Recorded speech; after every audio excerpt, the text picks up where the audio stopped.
Mamwe ma mathomo maria andu ethi mathomithitio ni njira cia gwithema na uici na maheni maria matabanagio ng'enda-ini, mikora ikienda gwitongia na ihenya niyo cyberbullying, na njira cia uria mabatie kuhuthira kigina kiria maraheo ni honge itiganite cia thirikari kia gwikuria nikio Uwezo Fund. Na nikio tugeragia gwika mobilization kana kumenyithania uhoro wigie mbeca ici mahinda kwa mahinda, na nigetha aria marathi makingiraga gikundi-ini giki kia yuthi magathi makimenyaga uhoro wa mbeca icio. Kurumirira ngahiha iria cikoretwo ikiyumiria micii-ini cia ciana gukanirira na aciari acio ni undu wa utonga na magai, riu honge cia uigithia kaunti-ini ya Kiambu cirathomithia andu ethi njira cia kuigithia tene niguo matige kwihokaga utonga wa aciari.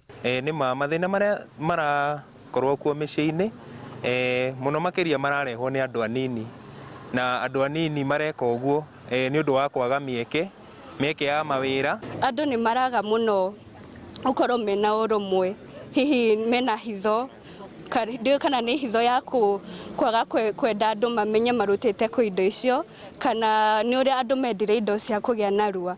Aria mamukirite githomo giki marenda thirikari ikorwo igithugunda mutaratara mwandanduku wa gukinyiria andu aingi ethi githomo giki, undu umwe makienda thirikari icenjie muheanire wa ngombo ciayo hari mbeu njithi. We are able to understand where this youth is going to invest this money, and we are able to visit physically to ensure that whatever engagement this youth has engaged in has really gotten him out of the ordinary life now to an investor life. Akenya aingi makiria andu ethi nio makoragwo muhari-ini wa mbere gukomba ngombo iria iheanagwo thimu-ini, no maremwo ni kuriha magaikio mathabu-ini ma aregi na mathiri makeyumbanirira. No SACCO cirauga ati ciri na motungata maria mangihota guthara mbeu njithi aria me ugwati-ini uyu.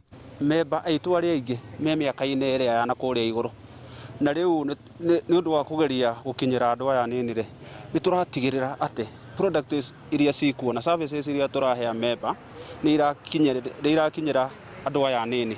The only problem tukoragwo na youth ringi ni moyaga mbeca matari decided, na onako ni tugeragia kumathomithia gwakwa ringi ni tugiaga na challenges ni tondu moyaga mbeca aingi makomena mentality kana mena meciria makwenda kugayana mbeca icio cikaga kumateithia biashara-ini. Handu-ini ha Inooro TV kuma Githunguri kaunti-ini ya Kiambu, njitagwo Charles Gikunga wa Kariuki.